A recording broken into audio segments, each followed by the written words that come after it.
Shalom jemaat yang dikasih Tuhan. Saya juga mengucapkan shalom bagi jemaat yang beribadah di rumah. Puji nama Tuhan. Mari kita siapkan hati kita mau masuk dalam hadirat Tuhan. Dengan hormat, mari saya undang kita semua untuk bangkit berdiri. Kita satukan hati, kita berdoa. Hati kami melimpah dengan ucapan syukur kepada-Mu Tuhan.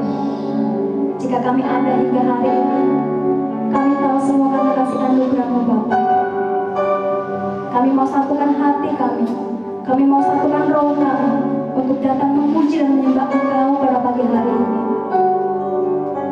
Terima kasih Bapa yang baik. Dalam nama Tuhan Yesus, kami siap untuk memuji dan memuliakan nama Tuhan. Haleluya, amin. Kita mau bersukacita bagi Tuhan. Haleluya. Semua berkata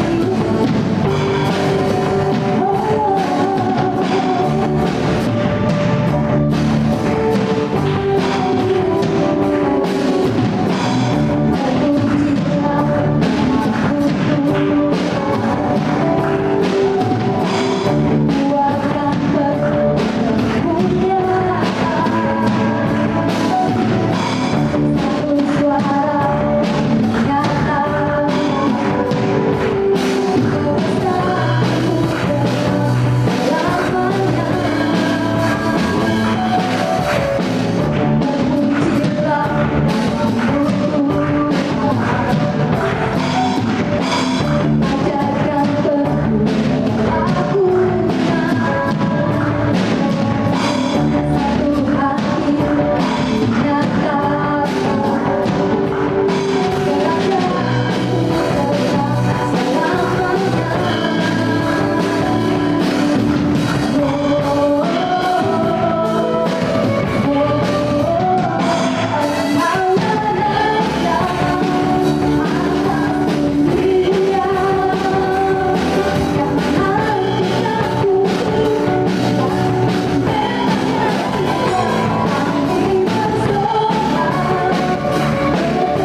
kasih Tuhan Yesus, terima kasih. Haleluya.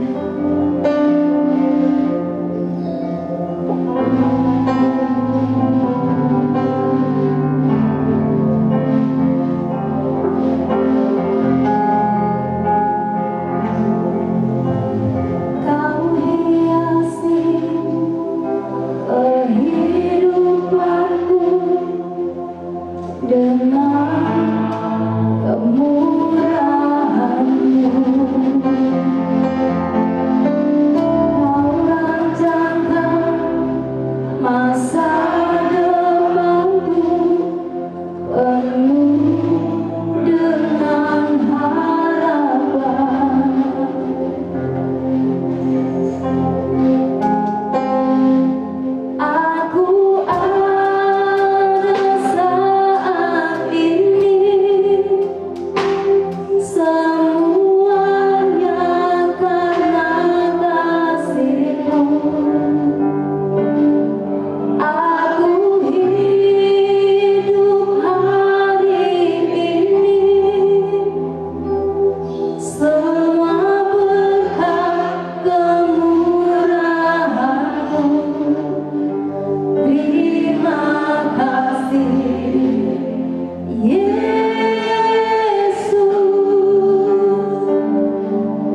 kasih Tuhan, pagi yang indah Kau berikan pada kami. Kami boleh memuji, memuliakan nama-Mu bersama-sama. Anugerah-Mu besar bagi kami. Terima kasih ya Bapa. Kami buka hati sekarang untuk menerima firman-Mu. Urapi kami, urapi hamba-Mu.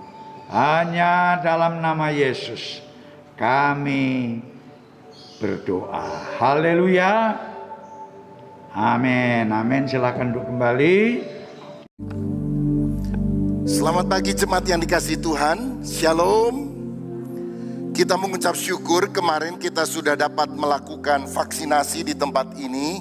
Dan lebih kurang 1.200 orang yang sudah mendapatkan pelayanan itu. Saya mengucapkan terima kasih baik kepada tim Polda yang sudah melakukannya. Dan juga tim dari GBI Mekarwangi yang sudah mendampingi dari jam 8 pagi dimulai sampai jam 6 sore. Ini sesuatu yang luar biasa. Biar segala kemuliaan hanya untuk Tuhan Yesus Kristus saja. Ya, kalau saudara juga mau diperiksa antigen, mungkin mau keluar kota, ada yang untuk urusan kantor di depan juga, di seberang maksud saya ada layanan seperti itu. Saudara-saudara, hari ini saya akan menyampaikan firman dengan judul Created to Worship, diciptakan untuk menyembah. Mari kita baca Wahyu pasal 4 ayat 8 sampai 11 yang berbunyi demikian. Wahyu 4 ayat 8 sampai 11. Dan keempat makhluk itu masing-masing bersayap 6 sekelilingnya dan di sebelah dalamnya, penuh dengan mata, dan dengan tidak berhenti-hentinya mereka berseru siang dan malam, Kudus, kudus, kuduslah Tuhan Allah yang Maha Kuasa, yang sudah ada dan yang ada dan yang akan datang. Dan setiap kali makhluk-makhluk itu mempersembahkan puji-pujian dan hormat dan ucapan syukur kepada Dia yang duduk di atas tahta itu dan yang hidup sampai selama-lamanya. Maka tersungkurlah ke-24 tua-tua itu di hadapan Dia yang duduk di atas tahta itu, dan mereka menyembah Dia yang hidup sampai selama-lamanya, dan mereka melemparkan mahkotanya di hadapan tahta itu sambil berkata, Ya Tuhan dan Allah kami, Engkau layak menerima puji-pujian dan hormat dan kuasa, sebab Engkau telah menciptakan segala sesuatu, dan oleh karena kehendak-Mu semuanya itu ada dan diciptakan. Hari ini saya ingin berbagi 3 hal yang perlu kita pahami tentang worship atau penyembahan. Yang pertama, kita harus memahami bahwa penyembahan itu dimulai di sorga. Tahukah saudara, segala sesuatu yang ada di alam semesta ini diciptakan dengan suatu tujuan tertentu. Mikrofon misalnya, itu diciptakan untuk mengeraskan suara. Bisakah mikrofon dipakai sebagai palu untuk menancapkan paku ke tembok? Jawabannya bisa, tapi tidak maksimal. Karena palunya akan membuat, karena mic itu bukan palu sehingga mic-nya akan rusak. Dan palunya tidak bisa membuat pakunya tertancap dengan baik di sana. Atau bisakah kita membuat lemari es untuk menjadi tempat menyimpan sepatu dan sandal kita? Jawabannya bisa, tetapi tidak akan maksimal. Mic-nya kalau bisa menjerit, dia akan menjerit. Lemari esnya akan berteriak. Aku tidak diciptakan untuk itu. Jadi semua diciptakan dengan tujuannya masing-masing. Dan ciptaan itu akan maksimal bila digunakan sesuai dengan tujuan mengapa dia diciptakan. Saudara tahu mengapa kita diciptakan? Mengapa manusia ada?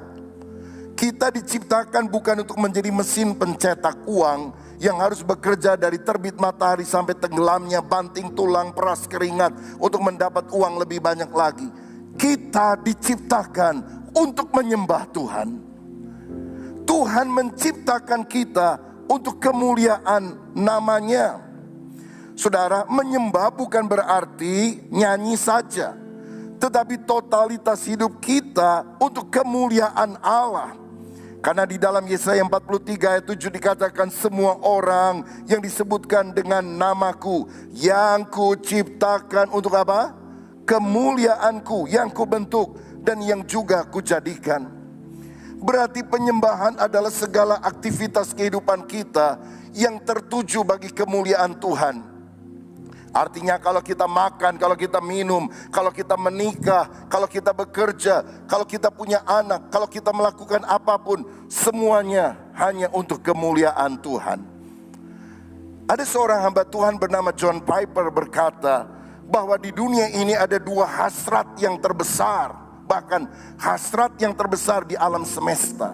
Yang pertama hasrat Tuhan untuk dimuliakan, dan yang kedua hasrat manusia untuk dipuaskan. Dan keduanya ini bisa dipenuhkan secara sempurna dalam worship, penyembahan. Sebab waktu kita menyembah Tuhan, Allah dimuliakan. Dan waktu kita menyembah Tuhan, kita mendapatkan kepuasan, kebahagiaan, damai sejahtera, pemenuhan kehidupan, sukacita dan segalanya. Itu sebabnya mengapa saudara sekalian, ada orang yang kaya, ternama, tapi tidak bahagia. Banyak artis muda dari Korea mati bunuh diri. Apa kurang follower? Apa kurang cantik? Apa kurang uang? Tidak. Tetapi seperti yang dikatakan seorang filsuf yang bernama Blaise Pascal, di dalam hati manusia ada God's shaped vacuum, satu rongga kosong yang selalu gelisah sebelum kita dipenuhkan dengan Allah sendiri. Ketika kita memuliakan Tuhan, hidup kita akan dipuaskan di dalam hadirat-Nya. Dalam Katekismus Westminster dikatakan bahwa tujuan utama manusia ada ialah untuk memuliakan Allah dan menikmati Dia selama-lamanya.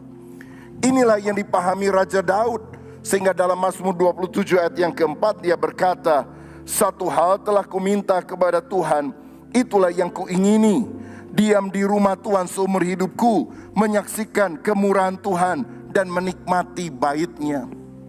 Daud itu raja, dia tidak minta kemenangan atas musuhnya, dia tidak minta umur panjang, dia bilang, aku hanya ingin selalu berada di hadirat-Mu, menikmati bait-Mu. Saudara ingat, waktu Daud hidup bait Allah belum dibangun. Kenapa dia bilang menikmati bait-Mu?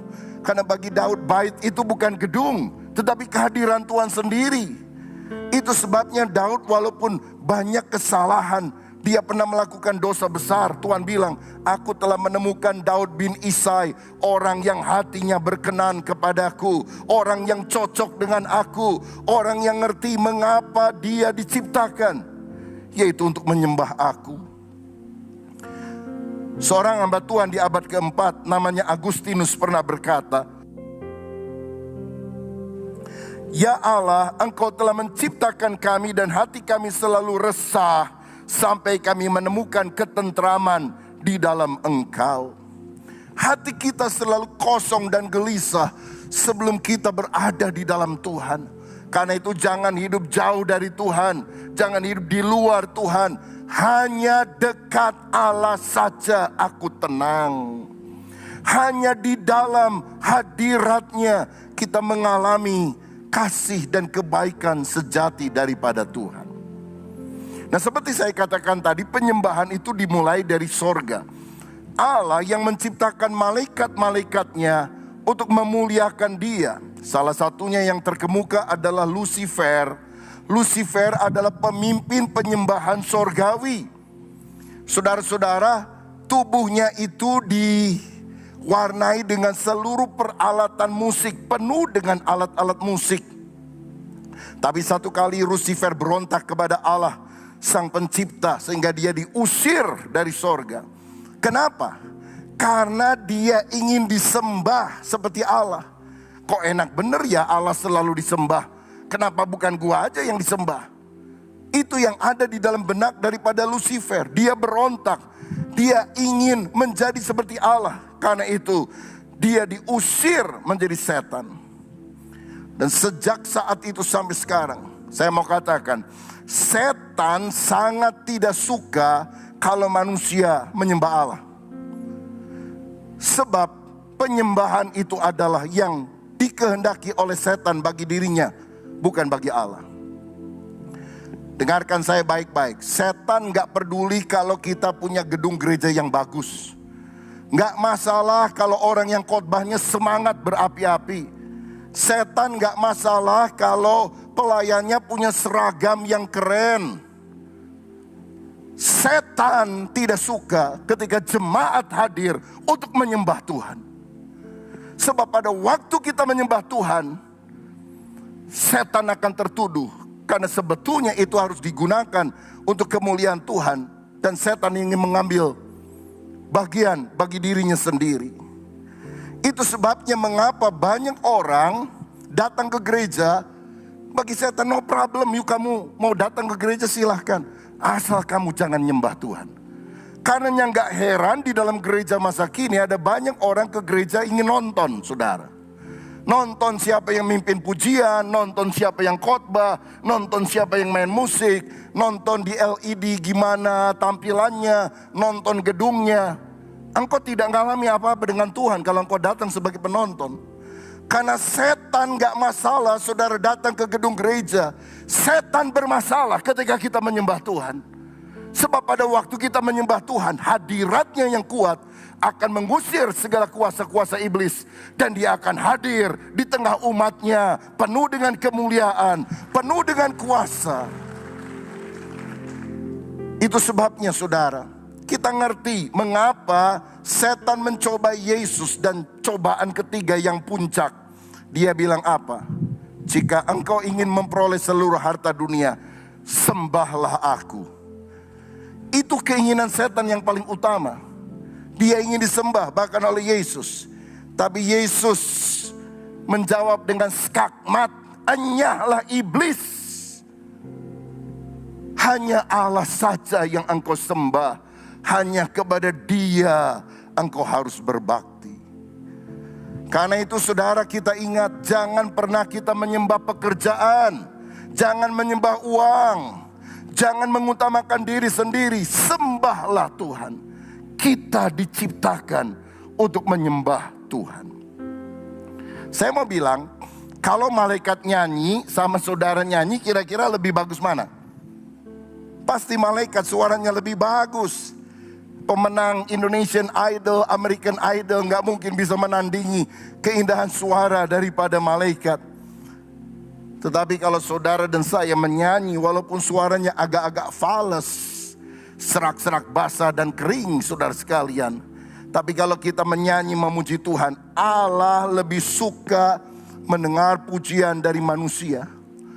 Karena ketika kita orang percaya menyanyi, kita bisa mengekspresikan rasa syukur. Karena kita pernah terhilang di dalam dosa. Tapi kita sekarang sudah diselamatkan. Amazing grace, how sweet the sound that save a wretch like me. Darahmu Yesus sucikan daku. Darahmu Yesus bebaskanku. Kita bisa nyanyi lagu itu. Malaikat gak pernah bisa nyanyi darahmu Yesus sucikan aku. Kenapa? Dia gak mengalaminya. Hanya kita orang berdosa yang mengalami hal tersebut. Sehingga Allah lebih suka pujian penyembahan kita daripada pujian penyembahan malaikat. Saudara sekalian, malaikat diciptakan sebagai makhluk roh. Tapi manusia lebih hebat. Manusia diciptakan menurut gambar dan rupa Allah. Malaikat diciptakan sebagai pelayan Allah. Saudara tahu kita diciptakan sebagai Allah. Sebagai apa oleh Allah? Sebagai anak Allah. Malaikat tidak bisa menyebut Allah sebagai Bapa. Kita bisa memanggil Dia sebagai Bapa. Betapa luar biasanya kasih karunia yang Tuhan berikan kepada kita.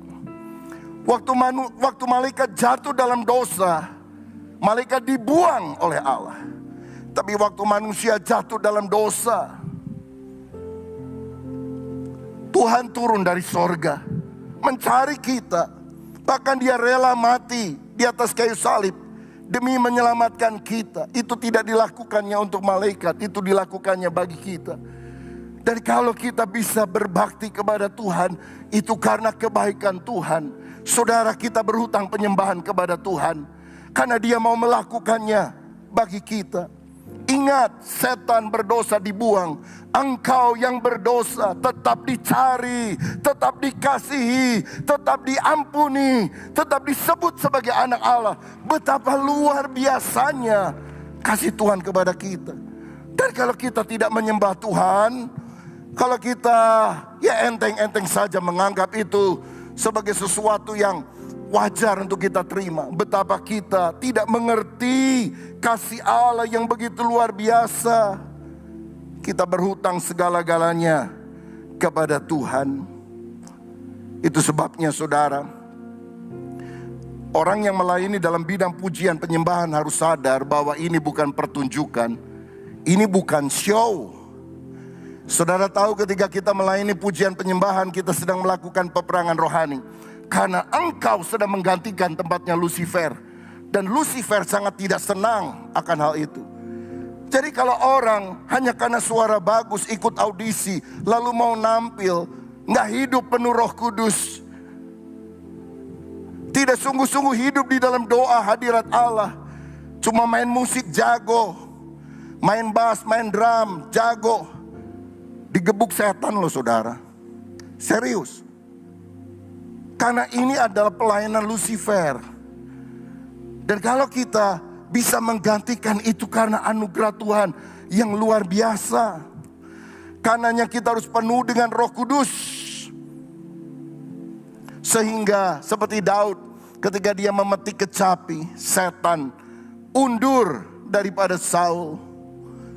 Hadirat Allah yang kuat turun. Jadi Allah menciptakan malaikat untuk menyembah Dia. Tetapi ketika malaikat yang jatuh, Lucifer dan anak buahnya, itu tidak lagi menyembah Dia, berontak. Yang lain tetap menyembah serafim dan sebagainya. Tapi kemudian Tuhan mengambil debu tanah, mengembuskan nafas hidup, jadilah manusia. Untuk apa saya dan saudara diciptakan? Untuk menyembah Dia. Karena setan telah gagal melakukan tugas ini. Dan kalau kita sedang memuji menyembah Dia, bukan hanya tim pujian dan musik, tapi seluruh jemaat, kita sedang melakukan apa yang sebetulnya dulu dilakukan oleh Lucifer dan anak buahnya. Tuhan memberikan tugas itu kepada kita. Dan kita tidak melakukannya. Betapa berdosanya kita kepada Tuhan. Saudara-saudara, karena itu mari kita sungguh-sungguh memahami kebenaran ini. Tahukah saudara bahwa Tuhan itu maha kuasa? Artinya Dia bisa melakukan apa saja. Dia bisa menciptakan alam semesta. Tapi hanya satu yang Allah tidak bisa buat. Allah tidak bisa menyembah dirinya sendiri. Dan dengarkan kebenaran ini. Ketika saya dan saudara menyembah Dia, kita melakukan apa yang bahkan Tuhan sendiri tidak bisa Dia lakukan. Jadi kalau kita menyembah Tuhan, engkau melakukan apa yang Tuhan tidak bisa lakukan, yaitu menyembah dirinya sendiri. Karena itu betapa kita harus menyembah Dia, betapa kita harus memuji Dia, betapa kita harus memuliakan Dia. Siapa yang setuju dengan saya? Haleluya, puji Tuhan. Pada waktu kita menyembah, kita melakukan apa yang Tuhan tidak bisa lakukan. Betapa terhormatnya panggilan ini. Dan pada waktu kita menyembah, itulah Tuhan dimuliakan.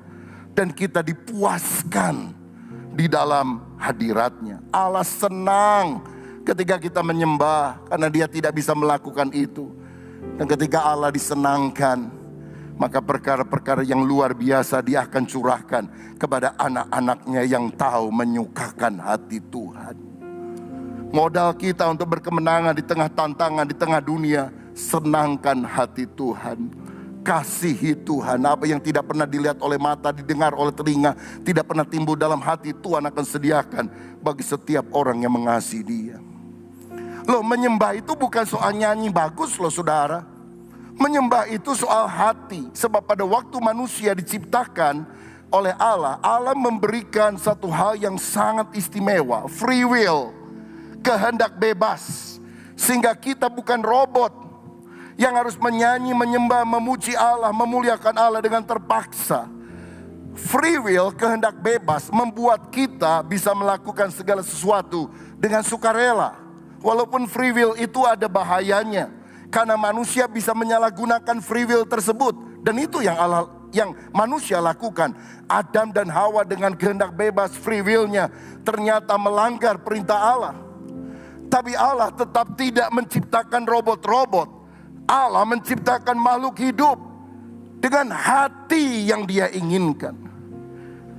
Dan sebagai orang yang punya free will, hati kita ini yang harus dipersembahkan kepada Tuhan.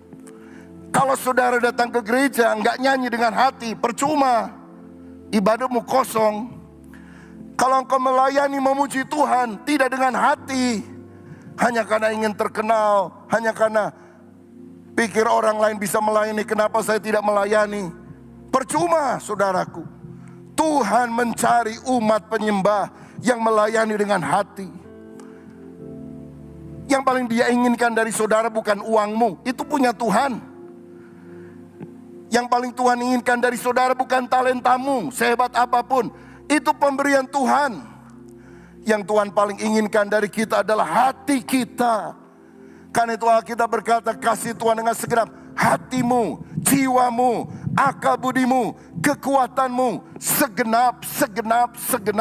Karena hati harus dipersembahkan kepada Tuhan. Itu sebabnya buka hatimu, saudaraku. Walaupun hatimu kotor, lebih kotor dari kandang Bethlehem, Tuhan mau masuk, Dia akan bersihkan. Dia akan sapu semua yang tidak berkenan. Dia akan menjadikannya sebagai tahtanya. Allah tinggal di sorga, tapi juga tinggal di dalam orang yang hatinya hancur, hatinya remuk, hatinya menyembah Tuhan. Kita menjadi istananya Tuhan. Kita bisa menjadi tempat kediamannya Tuhan. Wow, betapa luar biasanya Tuhan. Kenapa Dia mau pilih saya dan saudara yang hatinya begitu kotor untuk tinggal? Dia bisa bikin istana yang jauh lebih bagus. Kenapa Dia tidak tinggal di sana? Kenapa Dia mau tinggal di dalam hati kita? Karena Dia cinta kepada kita. Kita nggak berjasa apapun kepada Tuhan. Semua adalah anugerah Tuhan.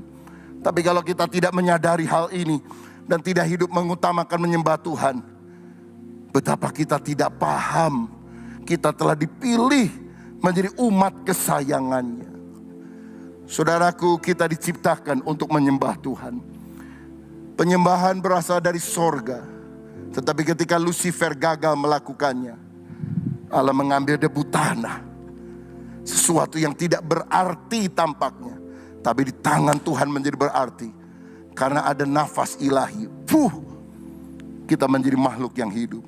Jangan pernah lari dari tujuan mengapa Tuhan menciptakan kita. Hiduplah selalu memuliakan Tuhan. Apapun yang kita lakukan hanya untuk kemuliaan Tuhan. Karena kita terima semuanya sebagai anugerah. Hal kedua yang saya ingin agar saudara paham, tentang penyembahan yang benar dalam ibadah. Alkitab mengajar dalam doa Bapa kami, jadilah kehendakmu di bumi seperti di sorga. Jadi ketika Yohanes melihat penglihatan pujian penyembahan di sorga, di mana keempat makhluk berseru, kudus, kuduslah Tuhan. Ada Allah di tahtanya yang mulia. 24 tua-tua melemparkan mahkota sebagai tanda tidak layak di hadapan Tuhan. Lalu terdengarlah suara, ya Tuhan, hanya Engkau yang layak menerima segala hormat, pujian dan kuasa. Karena Engkau telah menciptakan kami, sehingga kami yang ada untuk memberikan hormat, pujian, kuasa, kemuliaan selamanya kepadamu. Pola penyembahan sorgawi semuanya tertuju kepada Allah dengan sikap hormat, melempar mahkota, segala kebanggaan, kehebatan. Wah, aku hebat dan sebagainya. Nggak ada dalam sorga. Kita harus merendahkan hati. Karena itu khotbah Yesus di khotbah di bukit yang pertama, berbahagialah orang yang rendah hatinya.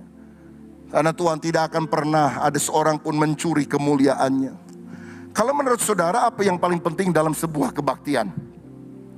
Pendeta terkenal datang, artis bersuara bagus datang, jemaat yang hadir banyak datang, Apa yang paling penting dalam sebuah ibadah? Saya percaya jawabannya adalah kehadiran Tuhan. Siapa yang setuju dengan saya? Kehadiran Tuhan adalah hal yang paling utama yang kita rindukan. Kalau Tuhan tidak hadir, ini perkumpulan arisan ini. Ini organisasi sosial atau mungkin pertemuan partai politik. Kehadiran Tuhan itu yang membedakan kita dari pertemuan-pertemuan yang lain. Itu sebabnya yakinkan, pastikan hatimu siap setiap kali kita ibadah. Kita berjumpa Tuhan, kita mengalami Tuhan. Worship, penyembahan di dalam bahasa Ibrani berasal dari kata saka. Dan saka itu artinya sujud sampai kepala kena tanah, kena lantai. Sujud untuk apa? Mencium kaki raja di atas segala raja. Artinya respect, hormat, kagum kepada Tuhan. Berapa banyak orang ibadah tapi kehilangan rasa respect, hormat, kagum. Saudara merasa berjasa kalau engkau bisa ikut ibadah hari ini? No. Saudara ibadah nggak ibadah, nggak ada untungnya buat Tuhan. Kita ibadah, kita yang akan mendapatkan pemenuhan dan kepuasan. Saudara nggak memuji Tuhan, malaikat di sorga memuji Tuhan. Batu-batu kata Tuhan, aku bisa perintahkan untuk memuji aku. Kalau kita bisa datang menyembah, jangan pernah merasa berjasa. Kita mendapatkan amazing grace, kasih karunia yang luar biasa.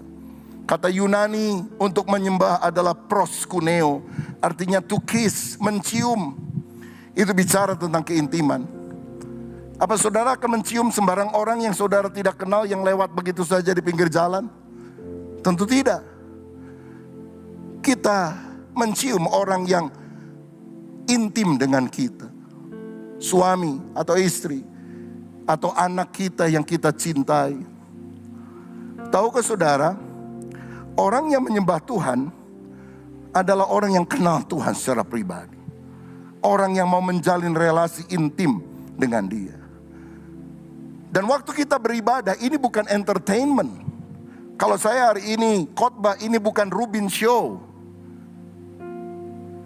Kita datang sama-sama untuk menyembah Tuhan. Dan saya mau bilang, ibadah di gereja mula-mula, posisinya tidak ini panggung dan itu jemaat. Semua berhadap-hadapan. Kita memang sekarang menganut pola di gereja manapun juga, seperti menonton pertunjukan karena ada panggung. Dan jangan pernah berpikir orang yang ada pelayanan di panggung lebih mulia dan suci daripada orang yang di bawah panggung. Hanya Tuhan yang menilai hati kita. Pujian, penyembahan bukan pertunjukan. Tetapi ini adalah sebuah ekspresi cinta kita kepada Tuhan. Saudara pernah dengar orang habis pulang kebaktian ngomongnya gini, tadi kamu ngerasa gimana pujian? Kurang ngangkat. Pemain musiknya kurang bagus. Suaranya kurang harmonis. Dan terutama khotbahnya kurang menggigit. Lah apa pendeta perlu datang menggigiti setiap jemaat supaya lebih terasa khotbahnya? Saya mau bilang, dalam ibadah, saudara senang gak senang, it's not a problem. Itu bukan urusannya. Yang paling penting sorga disukakan. Kita tidak datang sebagai penonton. Hanya Tuhan yang harus menonton, memperhatikan, melihat apa yang terjadi di sini. Bukan hanya luarnya, bukan hanya suaranya, bukan hanya gerakannya. Hatinya yang dipersembahkan kepada Tuhan. Saya gak puas dalam ibadah ini, gak jadi masalah. Yang penting Tuhan yang dipuaskan, Tuhan yang disenangkan, Tuhan yang dimuliakan, Tuhan yang dipuja. Saudara ingat ketika tabut perjanjian dicuri oleh orang-orang Filistin dan kemudian dikembalikan karena terlalu banyak hukuman Tuhan di sana, maka kemudian Daud membawanya ke Yerusalem. Dia sangat bersuka cita dan mendirikan sebuah tenda, sebuah pondok, digelari sebagai pondok Daud. Dia belum bisa mendirikan bait suci Allah. Dia hanya bikin tenda, tapi dia bilang ini sesuatu yang menyenangkan Tuhan. Dia kumpulkan ratusan orang dari suku yang terpilih untuk menyanyi, memuji, bermain musik, mengaminkan, menyembah Tuhan 24 jam sehari, 7 hari seminggu, 365 hari setahun, untuk menyanyi, memuji, menyembah Tuhan di sekitar tabut perjanjian yang melambangkan hadirat Tuhan. Dan itu terjadi dalam sejarah 36 tahun ketika Daud hidup memerintahkan hal tersebut. Saya percaya pada minggu pertama itu orang membludak, membuat kerumunan yang besar karena orang rindu menyembah di depan tabut perjanjian. 1 bulan penuh, 1 tahun mungkin masih penuh. Tapi tahun kedua, tahun ketiga terjadi pengurangan. Orang sudah mulai biasa, oh tabut memang ada di sana. Tahun ketiga, tahun keempat, mungkin pemimpinnya datang kepada Daud dan berkata, Pak, terutama yang tengah malam itu loh, gak ada yang datang untuk nyanyi, cuma kita-kita saja yang melayani. Jemaat kagak ada, gak ada yang nonton. Gimana kita kurangi aja, gak usah 24 jam, 12 jam deh. Atau kita pilih yang peak saja, yang jamnya banyak orang datang. Saya merasa Daud akan sangat marah dan berkata, kamu gak ngerti, kenapa harus dikurangi? Gak perlu ada yang nonton, gak perlu ada jemaat. Kamu yang nyembah Tuhan. Karena satu-satunya yang boleh menonton, menikmati ini hanya Tuhan. Aku tidak melakukannya untuk jemaat, aku tidak melakukannya untuk manusia. Aku hanya melakukannya untuk Tuhan. Lakukan tugasmu. Dan ini berarti, saudara, kalau engkau melihat di gereja ada orang datang gak nyanyi, bukan urusan saudara. Yang penting engkau harus menyembah, yang penting engkau harus menyanyi, yang penting engkau harus memuji Tuhan. Urusan orang lain, mari kita sembah Dia. Dan saya mau katakan, tingkat pengenalan kita akan Allah akan menentukan tingkat penyembahan kita kepadanya. Saudara gak kenal Tuhan, engkau tidak bisa nyembah. Nyanyi bisa, tapi bukan nyembah Tuhan masuk di dalam hadiratnya. Karena itu Allah mencari penyembah, Dia bukan cari penyanyi. Tingkat pengenalan kita akan Allah menentukan tingkat penyembahan kita kepadanya. Seorang anak kecil satu kali melihat ke langit, lihat papa bersama dengan papanya, dan dia lihat ada pesawat terbang. Dia bilang, itu apa papa? Pesawat terbang. Kok kecil banget ya papa? Besar nak? Enggak, kecil papa, lihat di langit. Besoknya papanya mengajak anaknya ke bandar udara untuk melihat pesawat dari dekat, saudara. Dan kemudian ketika anak lihat, ini apa papa? Pesawat terbang. Ah bukan, kemarin kan kecil, kenapa besar? Nak, kamu kemarin melihat pesawat dari jauh, sekarang kamu melihat pesawat dari dekat. Sehingga engkau tahu bahwa pesawat itu bukan kecil, tapi pesawat itu besar. Kenapa engkau merasa Allah itu Allah yang kecil, yang tidak bisa menyelesaikan persoalan saudara? Karena engkau memiliki hubungan yang jauh dengan Dia. Tapi kalau engkau punya hubungan yang dekat dengan Tuhan, engkau tahu Allah itu besar, Allah itu dahsyat, Allah itu luar biasa. Saudara, mari kita mendekat kepada Tuhan. Dan saya mau katakan satu hal yang penting. Kita boleh masuk ke hadirat Tuhan, bukan masuk ke gereja, masuk ke hadirat Tuhan, ke tahta Tuhan, hanya karena satu hal. Darah Yesus telah menyucikan kita dari segala dosa. Bukan gara-gara pujian kita bisa masuk ke hadirat Tuhan loh saudara. Keliru. Kita bisa masuk ke hadirat Tuhan karena darah Yesus. Ibrani 10 ayat 19 dan 20. Jadi saudara-saudara, oleh darah Yesus kita sekarang penuh keberanian dapat masuk ke dalam tempat kudus. Karena Ia telah membuka jalan yang baru dan yang hidup bagi kita melalui tabir, yaitu dirinya sendiri. Waktu Yesus mati di salib, tabir bait Allah terbelah. Orang boleh masuk ke ruangan Maha Kudus ketemu dengan Tuhan karena darah Yesus yang memungkinkan itu. Berarti kalau saudara percaya kepada darah Yesus, engkau disucikan, engkau bisa masuk ke dalam tahta yang kudus. Ketemu gubernur susah, ketemu presiden lebih susah, ketemu Tuhan, kalau engkau sudah ditebus dengan darah Yesus, gampang sekali. Karena apa? Dia bisa ditemui ketika kita ditebus oleh darahnya. Kalau saudara nyanyi, suaramu bagus, tapi engkau gak bertobat, gak percaya Yesus, gak didengar sama sorga. Karena hanya darah Yesus yang memungkinkan kita masuk di dalam hadiratnya. Kita masuk ke hadiratnya karena darah Yesus dengan membawa korban pujian. Nah, jangan salah. Jangan kita pikir pujian membuat kita masuk ke hadirat Allah. Bukan ajaran firman itu.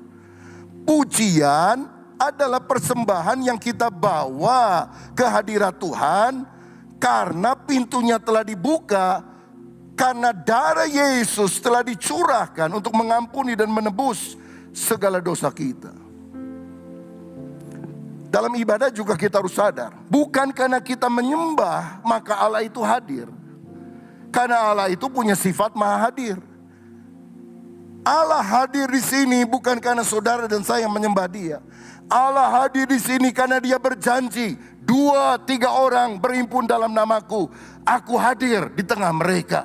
Saya percaya Yesus ada di sini karena Dia menepati janjinya. Kita berkumpul dalam nama Yesus, Dia hadir. Sebelum kita nyanyi, sebelum ibadah dimulai, Tuhan sudah hadir. Karena ini rumahnya, ini miliknya, ini tempat kediamannya, ini tempat Dia mau menyatakan kuasanya. Sehingga sebetulnya kalau kita sadar ini, kita tidak perlu mengundang-undang Tuhan dengan nyanyian teriakan kita. Karena Tuhan maha hadir. Kita hanya menyembah Dia, mendirikan tahta, supaya Tuhan menyatakan kehadirannya dengan kuat. Bukankah ketika kita menyembah Tuhan yang maha hadir itu, kita berkata, welcome Lord. Mari Tuhan, silahkan Engkau menyatakan kemuliaan-Mu bagi kami umat-Mu. Menurut Alkitab, yang suka teriak-teriak manggil-manggil Allahnya, dan Allahnya gak datang-datang, itu Nabi Baal, saudara. Menoreh-noreh tubuhnya. Saudara pikir makin kencang suara, ayo nyanyi lebih semangat supaya Tuhan hadir. Hei, Nabi Baal itu saudara. Bukan karena suara kita, bukan karena drumnya duar sampai jebol kulitnya yang membuat Allah hadir. Nabi Baal itu. Elia mentertawakan mereka, teriak lagi lebih keras. Mungkin Tuhanmu tidur. Apa yang dilakukan Elia? Elia mempersiapkan mezbah. Mezbah bicara soal hati yang ingin mengalami perjumpaan dengan Tuhan. Mezbah hati kita yang dikorbankan untuk kemuliaan nama Tuhan, itu yang harus disiapkan. Dan api turun dari sorga. Hadirat Allah terjadi karena umatnya siap.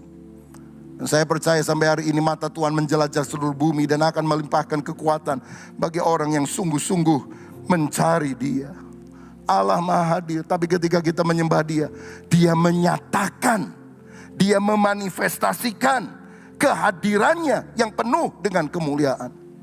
Bukan hanya sekedar omnipresence maha hadir, tapi presence of the Lord yang penuh dengan Shekinah glory, awan kemuliaan, akan dipertontonkan ketika kita menyembah Dia.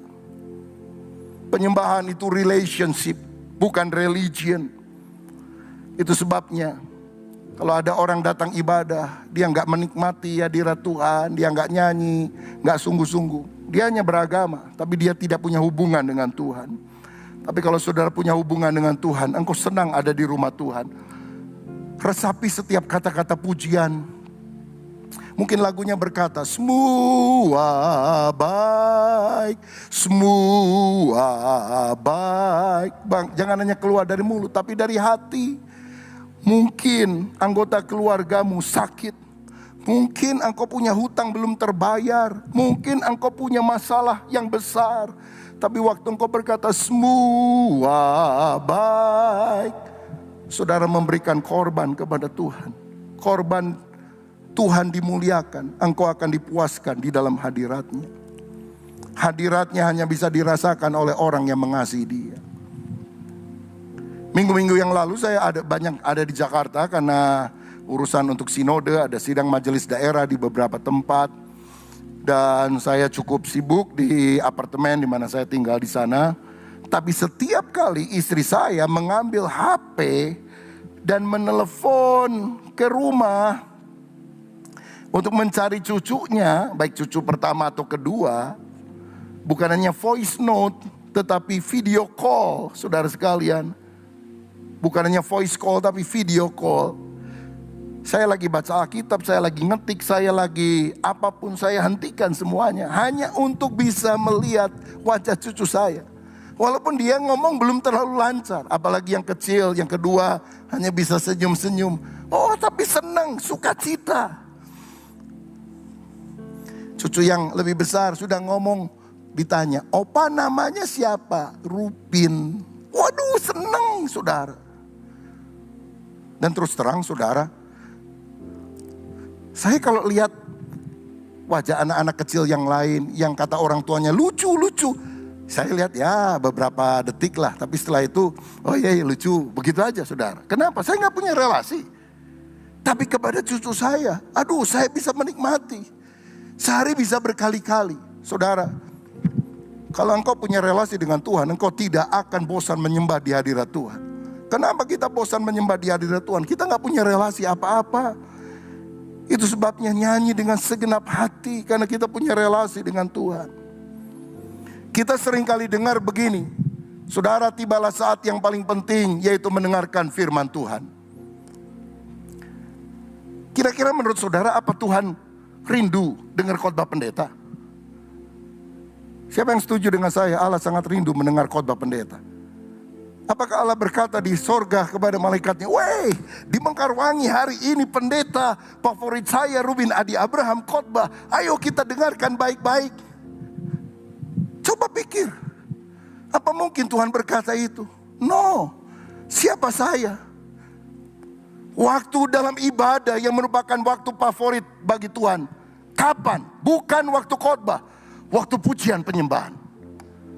Waktu pujian penyembahan, anak-anak Tuhan datang menyanyi memuji Tuhan. Sorga terdiam dan berkata, "Stop malaikat, jangan menyanyi dulu. Aku ingin menikmati pujian dari umatku." Saudara yang bisa menyukakan Tuhan.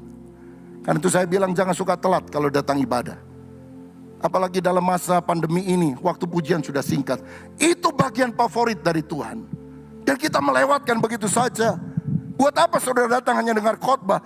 Kalau engkau setiap kali tidak datang membawa hati yang memberi pujian penyembahan. Dulu orang perjanjian lama memberikan korban bakaran. Sekarang pujian penyembahan. Itu waktu yang paling favorit yang Tuhan inginkan dari saya dan saudara. Siapa yang tahu bahwa pujian penyembahan adalah waktu yang sangat dinantikan Tuhan. Dan dia rindu mendapatkan itu dari umatnya. Boleh angkat tangan? Saudara setuju?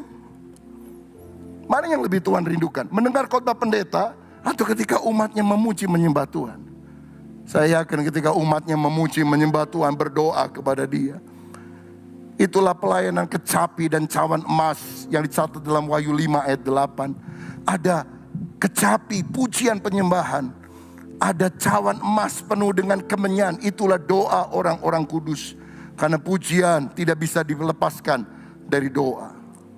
Dan saya mau katakan, penyembahan sejati selalu mendahului persembahan yang berkenan kepada Tuhan. Matius 2 ayat 11 dikatakan demikian. Matius 2 ayat yang ke-11. Maka masuklah mereka, orang Majus, ke dalam rumah itu dan melihat anak itu bersama Maria ibunya, lalu sujud menyembah dia. Mereka pun membuka tempat harta bendanya dan mempersembahkan persembahan kepadanya, yaitu emas, kemenyan dan mur. Orang Majus tidak datang untuk mempersembahkan sesuatu. Orang Majus datang untuk sujud menyembah. Baru dia mempersembahkan sesuatu. Siapa yang mempersembahkan sesuatu lalu kemudian marah sama Tuhan dan membunuh adiknya, Kain? Jangan bawa persembahan dengan pemikiran, Tuhan utang sama saya. Tuhan kan saya udah kasih perpuluhan. Tuhan sudah sumbang gereja. Tuhan saya sudah kasih ini itu. Kenapa Tuhan tidak dengar doa saya? Apa saudara pikir kita bisa menyogok Tuhan dengan uang kita? Kalau kita memberi, karena itu merupakan tanda penyembahan kepada Dia. Ada gereja loh saudara, ketika dia senang sama pendeta, dia sumbang sound system, dia sumbang bangku gereja, dia sumbang. Tapi ketika ada konflik dengan pendeta, dia keluar dari gereja, dia tarik kembali. Ada pendeta GBI dituntut oleh jemaatnya supaya kembalikan perpuluhan yang sudah sekian tahun, dimajukan ke meja hijau. Ini orang gak takut Tuhan. Karena banyak orang mempersembahkan tidak punya hati yang sujud menyembah. Kalau kita bisa memberi, itu hanya titipan Tuhan yang kita kelola. Dia owner, kita hanya manajer. Ada seorang sebelum doa firman pernah doa gini, itu mengagetkan saya. Tuhan, kami mau memberi persembahan kepadamu. Ampunilah kami ya Tuhan, karena kami berani-beraninya memberi kepadamu. Sebab bukankah yang kami beri itu sebetulnya adalah milik Tuhan juga. Saya belum pernah dengar doa ini, tapi saya renung-renungkan benar juga ya. Berani-beraninya kita memberi, itu kan punya Tuhan. Saudara, karena itu mari kita belajar mempersembahkan yang terbaik bagi Tuhan. Kalau engkau sudah diberkati, jangan lupakan Tuhan. Dia yang membuat kita berhasil. Saudara ingat, dulu kita nggak punya apa-apa, Tuhan baik buat kita. Saudara mungkin waktu lagi sekolah, lagi kos, makan Indomie tiap hari. Ke restoran nggak berani, nggak ada duit. Kalau pacaran, aduh gemeter kalau pacarnya minta ditraktir makan. Ya udah. Oke, kita ikut aja. Yuk makan yuk. Sambil makan kita nggak bisa nikmati, saudara sekalian. Karena apa? Cukup nggak ya uang saya? Kalau nggak cukup, apa yang digadein ya? Sekarang saudara diberkati Tuhan, punya rumah, punya mobil. Engkau bisa makan enak, engkau bisa melakukan ini itu. Itu karena Tuhan. Kalau engkau sudah kaya, jangan kurangi ibadahmu kepada Tuhan. Jangan kurangi penyembahanmu kepada Tuhan. Kita berhutang kepada Tuhan. Dia yang memberi kepada kita.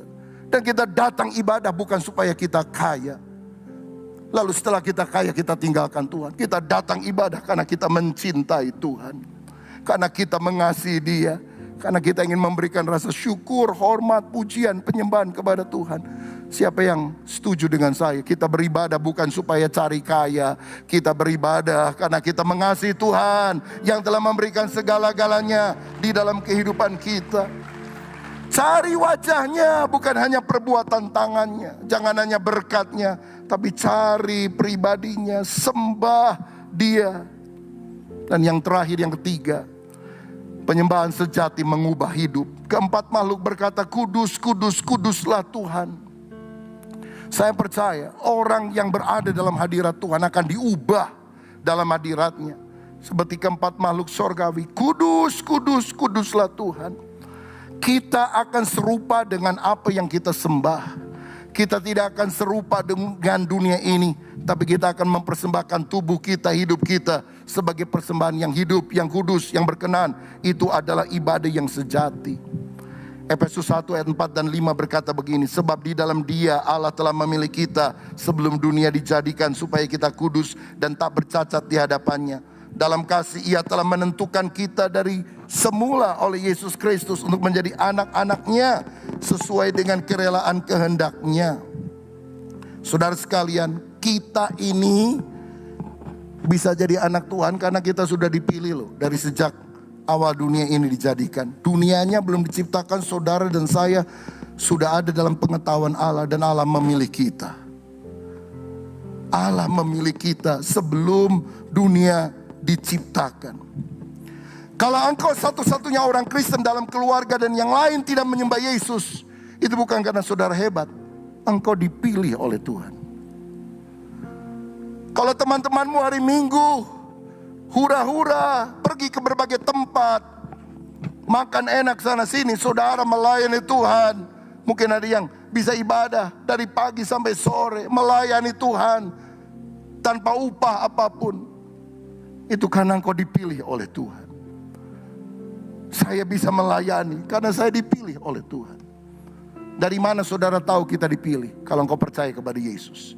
Karena kita berkata di dalam Kristus Allah telah memilih kita sebelum dunia dijadikan. Kalau engkau sudah lahir baru, engkau harus tahu engkau orang pilihan. Bayangkan orang yang berdosa seperti saya dan saudara dipilih oleh Allah. Betapa luar biasanya. Kalau saudara pergi ke toko, yang saudara pilih barang yang bagus apa jelek?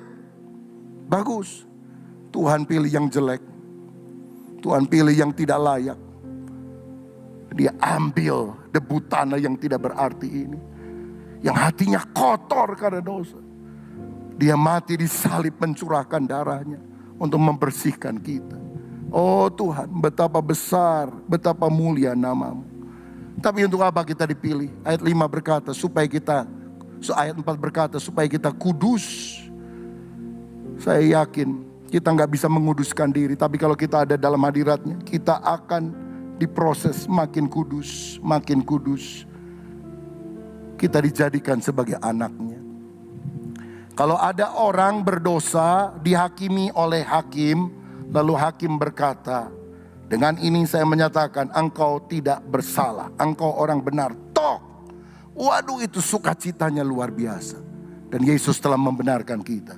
Tapi lebih dahsyat daripada itu, nggak ada hakim yang setelah engkau bebas, engkau tidak bersalah, tok, lalu kemudian dia bilang, dan mulai hari ini aku, hakim yang kaya raya dan terkenal ini, menjadikan kamu sebagai anakku. Membenarkan orang berdosa adalah satu hal, menjadikan dia sebagai anak adalah hal yang sangat berbeda.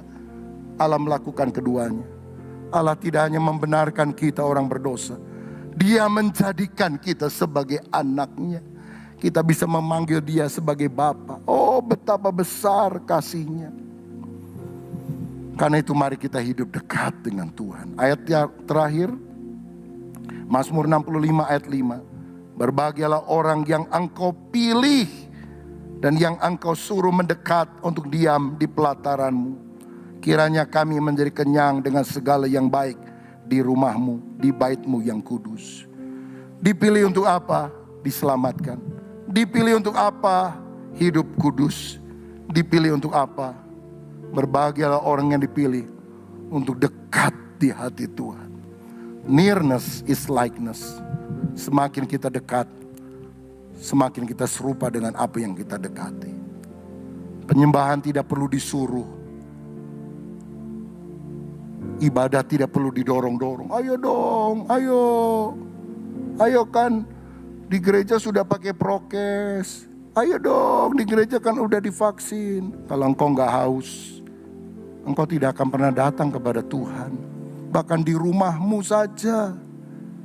Untuk ikut ibadah online kadang-kadang sambil ini sambil itu, gak konsentrasi. Yang Tuhan cari adalah hati yang haus. Maukah kita hari ini datang menyembah Dia? Karena Dia menciptakan kita supaya kita menyembah Dia. Dia layak menerima segala hormat, pujian, kuasa sekarang sampai selama-lamanya. Tuhan Yesus memberkati kita. Mari kita berdiri bersama.